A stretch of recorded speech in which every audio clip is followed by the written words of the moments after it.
Caribbean सागर के बीच एक परिवार अपनी यॉट पर छुट्टियां मना रहा होता है। माँ जूलिया तैरने के लिए पानी में कूद जाती है। आराम करते समय उसे कुछ अजीब महसूस होता है, लेकिन क्योंकि आसपास कुछ दिखाई नहीं देता, वह सोचती है कि शायद उसका भ्रम होगा। कुछ सेकंड बाद वही अजीब एहसास फिर होता है।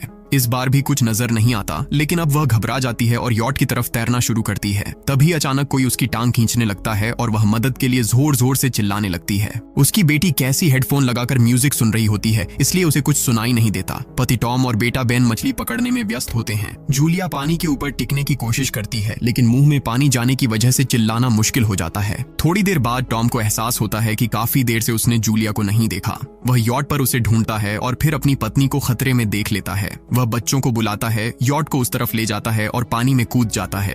जल्दी से जूलिया तक पहुंचकर उसे संभालता है और यॉट की ओर तैरता है। बच्चे दोनों को ऊपर खींच लेते हैं। परिवार जूलिया को संभालता है, लेकिन जूलिया खुद को समझाती है कि शायद लहरों की वजह से ऐसा हुआ होगा। रात को सब मिलकर बेन का जन्मदिन मनाते हैं। कैसी को उसके बॉयफ्रेंड का कॉल आता है, तो वह लैपटॉप लेकर बाहर चली जाती है। वीडियो कॉल में उसका बॉयफ्रेंड दिखाता है कि शहर के ऊपर बड़े बड़े काले बादल छा गए हैं। कॉल ग्लिच होकर फ्रीज हो जाती है। कैसी यह बात परिवार को बताने आती है, लेकिन टॉम कहता है कि शायद जमीन से दूर होने की वजह से सिग्नल कमजोर है। तभी सबको एक आवाज सुनाई देती है। वे सब बाहर जाते हैं और देखते हैं कि व्हेल मछलियों का एक समूह गुजर रहा है। टॉम समझाता है कि व्हेल मछलियां हमेशा पृथ्वी के मैग्नेटिक फील्ड को फॉलो करती हैं, लेकिन जब तूफान आता है तो वे कंफ्यूज हो जाती हैं। अचानक यॉट जोर से हिलती है और बेन गिर जाता है। टॉम को चिंता होती है कि कहीं यॉट को नुकसान तो नहीं पहुंचा, इसलिए वह डाइव करके नीचे चेक करने चला जाता है। कुछ देर बाद वह सतह पर वापस आता है, लेकिन उसके कंधे पर एक बड़ा घाव होता है। जूलिया तुरंत उसका जख्म सीती है। टॉम बताता है कि पानी के अंदर उसे ऐसा लगा जैसे उसके पीछे कोई बहुत बड़ा जीव था, लेकिन जब उसने मुड़कर देखा तो प्रोपेलर से कट लग गया। वह कहता है कि जो भी चीज थी बहुत बड़ी थी। टॉम को यॉट पर काफी नुकसान दिखाई देता है, इसलिए उन्हें मदद बुलानी पड़ती है। जूलिया बार बार रेडियो पर कोशिश करती है। कैसी फोन पर सिग्नल ढूंढती है, लेकिन कुछ भी काम नहीं करता। तभी कैसी को एक अजीब सा जीव दिखाई देता है और वह चिल्ला उठती है, लेकिन वह तो बस बेन होता है जो मास्क पहनकर मजाक कर रहा होता है। कुछ देर बाद यॉट पूरी तरह बंद हो जाती है और समुद्र के बीच में फंस जाती है। जूलिया रेडियो में एक आवाज सुनती है, लेकिन आवाज इतनी खराब होती है कि उसे कुछ समझ नहीं आता। टॉम परिवार को बताता है कि उनके पास सिर्फ 4 दिन का खाना पानी बचा है और अब उन्हें किसी मछली पकड़ने वाली नाव का इंतजार करना होगा। अचानक रडार पर कुछ डिटेक्ट होता है और परिवार को एक अजीब सी आवाज सुनाई देती है। सब दौड़कर बाहर आते हैं और हैरानी से देखते हैं कि कई सारे उल्कापिंड जमीन पर गिर रहे हैं। जहां जहां उल्कापिंड गिरते हैं वहां बड़े धमाके होते हैं। एक उल्कापिंड पानी में उनके पास गिरता है तो टॉम तुरंत यॉट को चलाने की कोशिश करता है। इंजन मुश्किल से चलता है, लेकिन तभी एक और उल्कापिंड उस इलाके को हिट करता है। परिवार डर के मारे एक दूसरे को कसकर पकड़ लेता है। तभी टॉम को समझ आता है कि जो आग के गोले गिर रहे हैं वे उल्कापिंड नहीं बल्कि सैटेलाइट्स हैं। उसी वक्त बेन देखता है कि यॉट से धुआं निकल रहा है। टॉम चेक करता है और कंफर्म होता है कि इंजन खराब हो गया है। हवा तेज होने लगती है तो फैमिली यॉट के अंदर छुप जाती है, बिना यह नोटिस किए कि कंपास बहुत तेजी से घूम रहा है। यॉट जोर जोर से हिलने लगती है। बेन फिर से गिर जाता है और इस बार उसे चोट भी लग जाती है।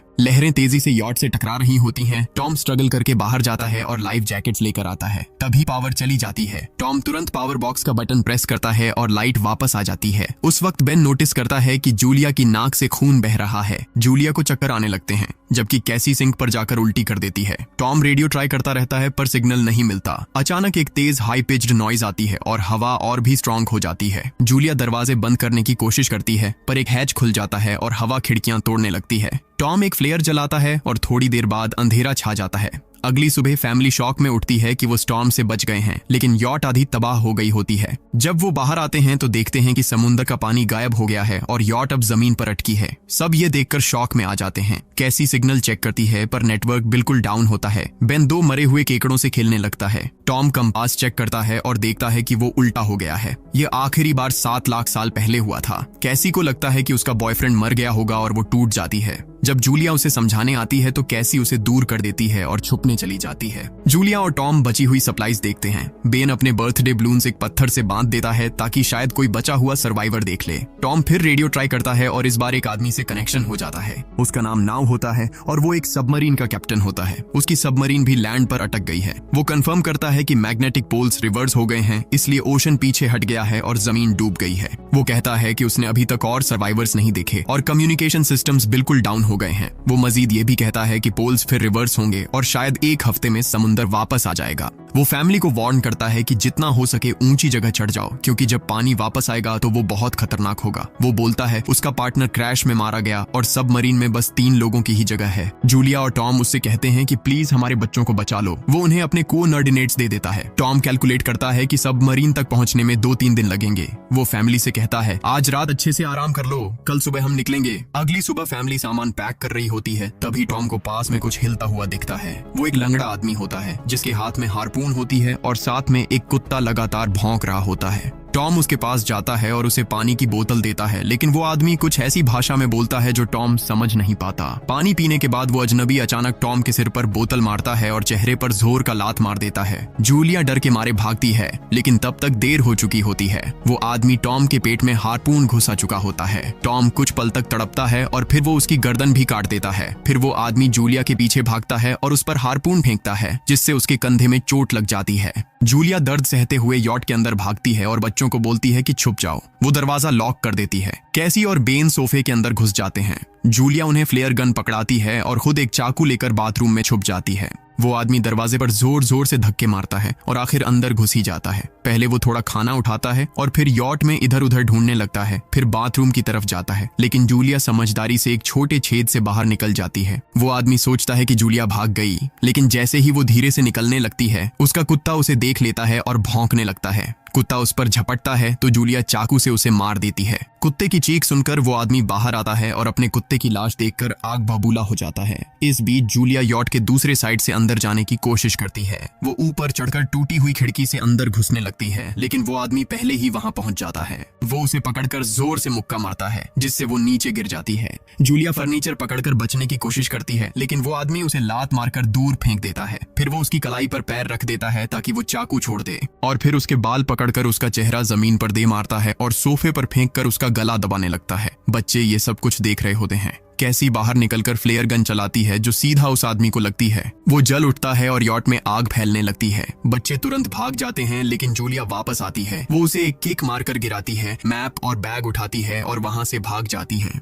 बेन और कैसी अपने पापा के पास जाकर रोने लगते हैं। जूलिया भी उनके साथ बैठ जाती है और तीनों मिलकर आंसुओं के साथ टॉम को आखिरी अलविदा कहते हैं। तभी वो डरावना आदमी फिर यॉट से बाहर निकल आता है तो फैमिली फिर से भागने लगती है। कुछ ही देर में यॉट एक बड़े धमाके के साथ उड़ जाती है। थोड़ी दूर चलने के बाद वो लोग एक छोटे से झरने के पास रुकते हैं ताकि थोड़ा आराम कर सकें। कैसी सोचती है कि शायद वो पागल आदमी उनके पास गुब्बारे देखकर आया था। ये सुनकर बेन खुद को कसूरवार मानने लगता है। जूलिया उसे समझाती है कि इसमें उसकी कोई गलती नहीं थी और सबको आगे बढ़ने को कहती है, क्योंकि वो आदमी अभी भी उनके पीछे है। रास्ते में एक छोटे तालाब के पास बेन एक मरी हुई हैमरहेड शार्क देखकर हैरान रह जाता है। तभी जूलिया नोटिस करती है कि वो आदमी फिर उनके करीब पहुंचने वाला है। सब लोग दौड़ पड़ते हैं और एक रेत के टीले से नीचे गिर जाते हैं, जहां उन्हें जहरीला कचरा दिखाई देता है। फैमिली सावधानी से उसे पार करती है और लगता है कि उन्होंने उस आदमी से पीछा छुड़ा लिया है। चलते चलते उन्हें बड़े बड़े मरे हुए सी एनिमल्स और समुंदर के नीचे जमा हुआ सारा प्लास्टिक दिखने लगता है। बेन धीरे धीरे चलने लगता है तो जूलिया समझ जाती है कि वो डिहाइड्रेशन के करीब है। वो सबको रुकने को कहती है। जब वो पानी की बोतल देखती है तो उसे झटका लगता है। बोतल में पानी लगभग खत्म हो चुका होता है। कैसी को एहसास होता है कि शायद उसने बोतल ठीक से बंद नहीं की थी। जूलिया गुस्से में चिल्लाती है कि उसकी लापरवाही की वजह से पानी खत्म हो गया। कैसी जवाब देती है, क्या फर्क पड़ता है, वैसे भी हम बचने वाले नहीं हैं। दोनों के बीच लंबी बहस होती है, फिर भी फैमिली आगे चलती रहती है। कुछ देर बाद उन्हें एक क्रैश हुआ प्लेन मिलता है। अंदर कुछ हिलता डुलता देख सब डर जाते हैं, लेकिन वो सिर्फ कुछ पक्षी होते हैं। फैमिली तय करती है कि रात यहीं प्लेन के अंदर गुजारेंगे। वो थोड़ा सा स्नैक शेयर करते हैं और जूलिया को टॉम की जैकेट में एक फैमिली फोटो मिलती है, जिसे देखकर उसका दिल टूट जाता है। कैसी पूछती है, मॉम आप और डैड की लव स्टोरी क्या थी? जूलिया मुस्कुराकर बताती है, टॉम हॉस्पिटल में मेरा पेशेंट था। फिर एक दिन उसने फूल और एक प्यारी सी कविता देकर अपना प्यार जताया था। रात के बीच में कैसी प्लेन से बाहर जाती है। तभी वो डरावना आदमी उसे पीछे से पकड़ने की कोशिश करता है, लेकिन जूलिया अचानक पीछे से उस पर टूट पड़ती है और बार बार चाकू से वार करके उसे मार देती है। कैसी अपनी माँ को गले लगाकर शांत करती है। अगली सुबह उस आदमी की लाश पर कीड़े गुंड पड़े होते हैं।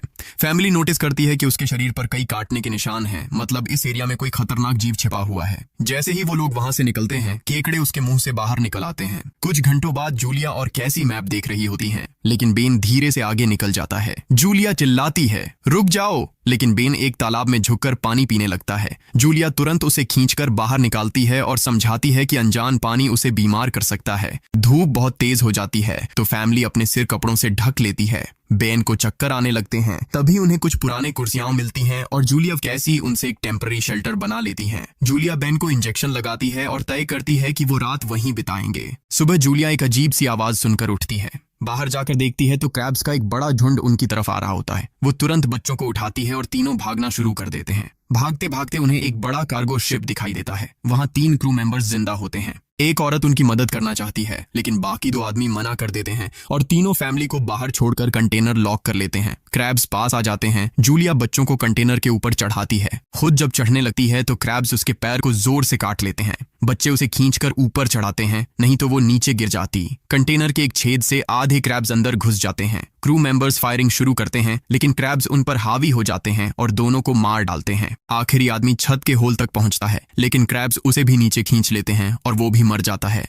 जूलिया अपने जख्म पर पट्टी बांधती है और बेहोश हो जाती है। कुछ देर बाद जब वो उठती है तो खुद को रेत के तूफान के बीच अकेली पाती है। वो घबराकर बच्चों को ढूंढने लगती है। एक मरी हुई औरत का हथियार उठाती है और जोर जोर से चिल्लाती है। कैसी उसकी आवाज सुनकर लौट आती है और बताती है कि वो और बेन मदद ढूंढने गए थे लेकिन कोई नहीं मिला। फिर दोनों बेन से मिलते हैं जिसे एक खुला कंटेनर मिलता है जहां वो तूफान खत्म होने तक रुक सकते हैं। जूलिया टॉम का लाइटर निकालती है और अपने जख्म को जलाकर बंद करती है जो बेहद दर्दनाक होता है। तूफान थमने के बाद उन्हें एक और कंटेनर मिलता है जिसमें बहुत सारी पानी की बोतलें होती हैं। बॉडीज चेक करते वक्त उन्हें एक रेडियो और एक गन भी मिलती है। जूलिया नाव से संपर्क करती है और बताती है कि मैप खो गया है। इस पर नाव बताता है कि उन पर आर्थ्रोपॉड्स ने हमला किया था। वो अबिस के जीव हैं जो ऑक्सीजन की वजह से पूरी तरह पागल हो चुके हैं। अब नाव फैमिली को जल्दी करने को बोलता है क्योंकि उसके इंस्ट्रूमेंट्स ने कैलकुलेट किया है कि समुद्र उम्मीद से ज्यादा जल्दी वापस आएगा और उनके पास सिर्फ कुछ घंटे बचे हैं। वो एक फ्लेयर शूट करता है और फैमिली उस दिशा में चलना शुरू करती है।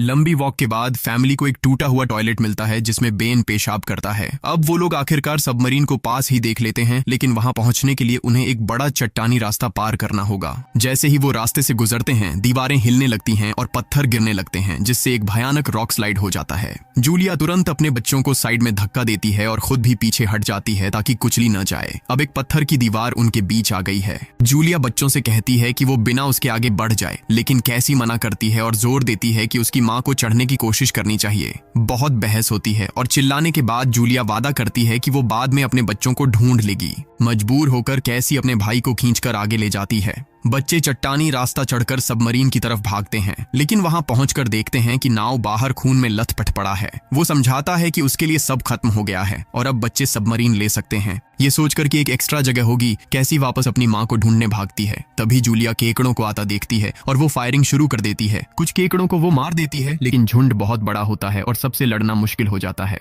उसी वक्त कैसी दीवार के ऊपर दिखाई देती है और हाथ आगे बढ़ाती है तो जूलिया अपने घायल पैर के बावजूद तेजी से चढ़ना शुरू करती है। कैसी की मदद से वो दूसरी तरफ पहुंच जाती है और दोनों साथ में सबमरीन की तरफ भागते हैं। बेन पहले से ही ऊपर खड़ा होता है और फायर खोल देता है ताकि केकड़े डिस्टर्ब रहें जब तक फैमिली ऊपर चढ़ जाए। केकड़े नाव के शरीर तक पहुंचते ही तुरंत उसे खाने लग जाते हैं। जूलिया गन उठाती है और फायरिंग जारी रखती है जब तक बच्चे अंदर चले जाएं। जब वो सुरक्षित हो जाते हैं जूलिया समझती है कि गोलियां खत्म हो गई हैं तो वो गन केकड़ों पर फेंक देती है और अपने बच्चों के साथ अंदर चली जाती है। फैमिली हैच को अच्छे से लॉक करती है और खिड़की से केकड़ों को सबमरीन के चारों तरफ देखती है। इसी वक्त समुद्र वापस आ जाता है तो तीनों तुरंत अपनी सीटों पर बैठकर बेल्ट पहन लेते हैं और एक दूसरे का हाथ पकड़ लेते हैं। तेज लहरें सबमरीन को जोर जोर से इधर उधर फेंकना शुरू कर देती हैं जिससे जूलिया को पूरी जर्नी के विजन दिखने लगते हैं और कैसी उल्टी कर देती है। जल्दी ही वो हाई पिच आवाज वापस आती है और फैमिली बेहोश हो जाती है। कुछ देर बाद जूलिया और बच्चे होश में आते हैं और खुद को जिंदा देखकर खुश होते हैं।